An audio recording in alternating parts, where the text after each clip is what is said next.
vous êtes sur cette chaîne, c'est certainement que vous êtes fonctionnaire ou que vous souhaitez l'être. Alors quand on veut travailler dans la fonction publique, il y a des principes clés qu'il faut absolument maîtriser, qu'il faut absolument incarner. Comme je dis souvent, une grande majorité des candidats au concours de la fonction publique ou des personnes en poste ne sont pas capables de vraiment définir clairement certains des concepts fondamentaux. Alors mon objectif avec cette série de vidéos, c'est de vous aider en fait à comprendre facilement, simplement ces concepts, à les décrypter, les démystifier sans se prendre la tête pour que vous soyez capable, que ce soit le jour du concours, à l'écrit, à l'oral ou encore lorsque vous êtes en poste, que vous soyez capable en fait de les incarner parce que vous les maîtrisez, que vous les avez bien compris. Coucou les bosseurs, je m'appelle Kina Chénard, je suis docteur en sciences politiques et docteur en sciences économiques. J'ai également une belle expérience de conseil auprès de décideurs publics. J'ai été directrice adjointe de cabinet dans une grande collectivité régionale et depuis 10 ans, j'aide les candidats à réussir les concours de la fonction publique, quels qu'ils soient. J'ai d'abord commencé en aidant des proches,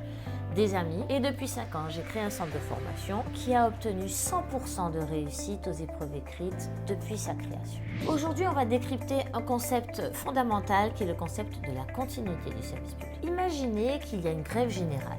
Vous vous demandez peut-être, mais comment l'administration publique continue-t-elle à fonctionner? Le principe de continuité répond à cette question. Pour bien comprendre, imaginez un phare.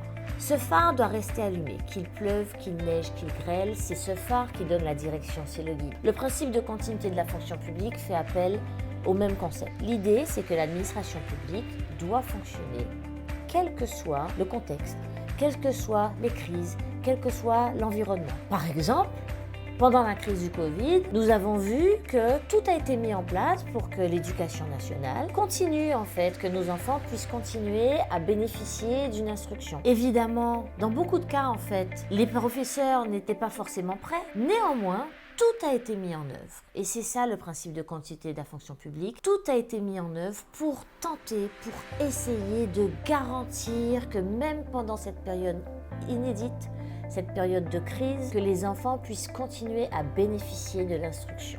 Pour bien comprendre ce principe, vous pouvez également penser à un marathon. Quelle que soit la fatigue, quel que soit le temps passé, la galère, il faut continuer à avancer, continuer à avancer, continuer à avancer. Le service public, quelles que soient les épreuves, quelles que soient les intempéries, quelle que soit la crise, quels que soient les problèmes rencontrés, chaque citoyen peut compter sur l'existence d'un service public et sur le fait qu'ils peuvent y avoir accès, qu'ils puissent y avoir accès. Et donc, si vous êtes en examen ou lorsque vous êtes en fonction, pensez à cette métaphore du phare. Qu'on soit en tempête ou en mer calme, le phare doit rester allumé. Vous, en tant que fonctionnaire, engagé pour le service public, devez incarner cette conviction, cette détermination à toujours permettre à ce que chaque citoyen ait accès au service public indépendamment du contexte. Si vous avez aimé cette vidéo, n'hésitez pas à liker, à la partager avec des camarades, avec des collègues que cela pourrait aider. Abonnez-vous si vous voulez que je décrypte d'autres concepts de façon simple, de façon accessible. Mon objectif dans cette chaîne, c'est vraiment de vous aider dans votre vie de fonctionnaire, de vous aider à propulser votre carrière, de vous aider à réussir les concours, réussir vos examens professionnels.